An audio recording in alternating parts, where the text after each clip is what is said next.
A couple weeks ago, I participated in a Clubhouse room. Clubhouse is a new audio drop-in app where you have little chat rooms essentially, and everyone can just kind of show up and talk about whatever. And I participated in a room all about collagen with some other nutrition professionals. And because I didn't want to throw away my notes without some use, you are getting some of that information. What that room taught me is that there's really a lot of possibly untrue information out there about collagen. And the coordinator, my friend Jen, was kind of perturbed by an article that she had seen that said something like, these foods are good sources of collagen. And it included a lot of vegetable sources, while collagen is from animal proteins. Anyway, I'm going to focus on mostly what's positive about collagen today and how and when you can expect results from taking it. So first of all, collagen is really a functional food. I feel more than just a supplement. So functional food is a food that you incorporate or you're eating and you get a conferred or a special health benefit. I feel like we should be using collagen sort of in our daily lives, or that's my goal in my life. I want to incorporate it into food because one, it's tasteless. So even if something's made out of, there's many types of collagen. There's marine collagen, which is made out of fish skin and scales. There's bovine or other animal collagens made out of hide and bones. But despite its source, it's tasteless. So a lot of people put it in their coffee, in their oatmeal, in their smoothies. And personally, I need to put it in a little mason jar with a scoop because I have a round turntable in my corner cupboard for hot drink things that I put on there and a different one for smoothies. And it's on my smoothie turntable and I don't put it in my drink. And, as I record this, it's in my tea. I do not taste it. We could also be using it for cooking or baking. So I'm not much of a baker over here, but you can sub in collagen. It's very stretchy, I guess. And so you could use it in place of eggs or with it. I use a pancake mix routinely in my kitchen. And so this week, after these conversations, I was just throwing it in there. I mean, you don't really see a difference, but you're getting a nice little bit of protein, which is great because these amino acids, this is an amazing source. So collagen is heat stable over 500 degrees Fahrenheit, which is awesome. Okay, so let's back up. What is collagen? Collagen is a protein that's found in connective tissue. So humans create our own collagen naturally, as do other animals, which is why it's not a vegan ingredient. Now, it's found in our skin and our joints, and collagen is used to make keratin, which is a very similar structure to collagen, and that's what our hair and nails are made out of.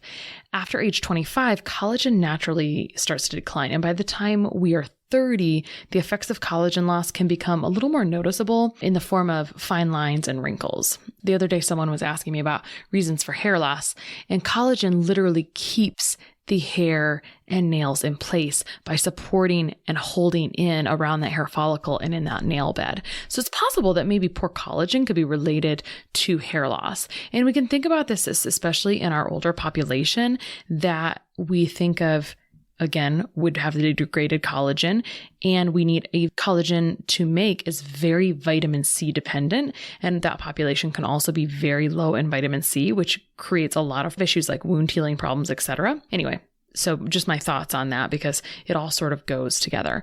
In bones and joints, as we age, our bones become more susceptible to side effects of collagen depletion. So brittle bones, suboptimal joint function are issues that affect many people over the age of 50. So as an aside, athletes at any age rely on bones and joints. And so I think there's a lot of use for collagen in people who are exercising at least daily or even a few times a week. So what do we use it for? So over 90% of the collagen in our human body is type 1 collagen. There's actually over 30 types of collagen, and I had it etched incorrectly in my brain that type 1 and 3 were like the bee's knees. They were like the best collagen, but I'm mistaken. I thought they were the best collagen because those are the types that are great for skin and hair, which is typically my focus. So therefore I etched in my brain. I hope this helps you remember it, me telling you my mistake. So I thought 1 and 3 were the only best one, but 1 and 3 are great for skin and hair. Type 2 collagen is a little more well known for joint and cartilage health. So a combination is great. And there are a lot of these trademark types of collagen like Verisol, etc., that I'm seeing in the literature, which I'll get to in a minute. So this is great for those with bone density issues. So we know that after menopause, as estrogen declines, we reduce bone density. And this is like a big deal. Collagen has been shown to increase bone density in women after menopause. This is a big deal because I feel like it's thought that women are totally out of luck after menopause, and they're very resigned to taking large amounts of calcium, which honestly can be problematic if they're not on the right type and it's not well utilized by the body. I mean, that's just how I think about minerals and calcification in general. Anyway, so our body makes collagen from a few amino acids. It gets from, breaking down protein, and collagen is mostly glycine, proline, and hydroxyproline. So I mentioned this before with common sources. Marine collagens derived from the skin and scales of fish, bovines derived from hides and bones of cows, and food sources of collagen include gelatin, which is basically cooked collagen, bone broth because simmering animal bones extracts collagen, of course, fish with skin on, and then if you're cooking a whole chicken, because of all that connective tissue that's there, is pretty high on that collagen foods list. But as I mentioned before, a lot of high collagen lists use any source of vitamin C on their list, but this is a little bit of a stretch. So it's important, obviously it's really important to have a good adequate vitamin C, but we would say maybe that would be a booster and it would be pretty dependent on the amount of vitamin C. All right, so I want to talk about a few studies really quickly, and then I want to get back to that whole sourcing conversation. Okay, so my friend Anna writes about collagen a lot. So I have this sneaky trick called I Google Anna's name and collagen and find some of the research, and then it sends me down the right rabbit hole because there's so much research. So I just have a few studies here, and these are ones she had used in an article, and I went and looked at the articles. And so what I want to point out is that all of these studies take a bit of time to see the difference, and the amount used is very low. For example, the collagen sitting on my desk, which is from Nutridyne, which is a small Midwest Minnesota company. And I personally think that this particular collagen, which is very expensive, is incredible for healing skin quickly and healing wounds quickly. And there are some really trademarked types of collagen in it. Anyway, in one scoop, there are 17.5 grams of collagen overall, and there are 2.5 grams of a very specific kind. Now, 17.5 grams in a scoop, and of that 17.5 grams, 2.5 are a very specific kind. In a lot of these studies, they're looking at 2.5 gram doses.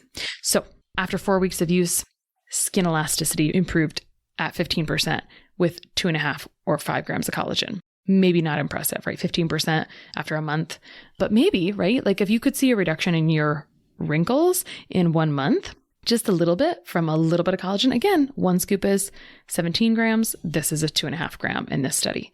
Eye wrinkles in another study decreased by 20% after 2 months of use using this 2.5 grams of Verisol collagen, which is in this kind. And I'm going to include all the links for this in the show notes. And then cellulite and skin waviness decreased after 3 months of use, also using 2.5 grams of collagen. And then in this study, nails grew faster while taking collagen, the collagen supplement, it's going to support that keratin. And then cracked and chipped nails decreased. This is big, 42%, but 42% after 6 months of use. There was 25 participants, and they also took that 2.5 gram dose of collagen. So what is the bottom line here? It takes a while. It takes continuous effort, which is why we have to figure out how to put it in our lives as kind of a daily staple all the time if we want this awesomeness that collagen could promise, right? A more beautiful hair, skin, nails, nicer joints, etc. The things that you don't appreciate until they're not perfect, right? Okay, so last thought really quick. Are there vegan forms of collagen? So it's actually kind of an older study that I found, and there are some products out there, and there's a couple things. There's things that are labeled collagen boosters that have things like vitamin C plus other ingredients that would maybe be things that would help your body produce collagen, because as a human, as a mammal, we produce collagen. And apparently they have pulled some bacteria to create collagen.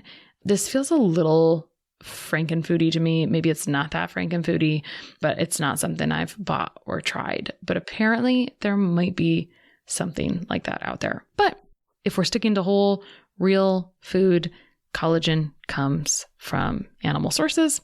it appears to have a lot of really cool benefits. My friend Rocky works in wound healing and literally can see the wounds healing from topical use. In our clubhouse room, we were talking to some dermatologists that were like, it's a little different when it's open skin versus other things. And we also said, maybe the research just isn't there when it's not open wounds, because when you work in wound care or in the aging population, wound care is a really big thing, and you have these deep gaping wounds. So there's probably a lot of research there. But anyway, it was fun for her to share that she's literally seen things change kind of before her eyes. But for the majority, for the rest of us, plan on incorporating it in your daily life, using it long term, and see yourself looking beautiful over time. I hope that this episode was fun for you. What kind of collagen should you take? Really, going back to supplement stuff in general, you've got to just know company integrity. I like to recommend looking for grass-fed collagen. The two original gangsters in the collagen world were Great Lakes and Vital Proteins, but there's a lot of other ones out there now. There was a long time where I was really into the Primal Kitchen. Their vanilla one was really delicious. I haven't ordered it for a long, long time now, but it was a really yummy one. So just look and see what you find.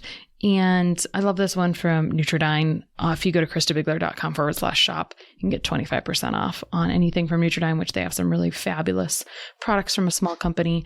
But I hope that's helpful and have a great day.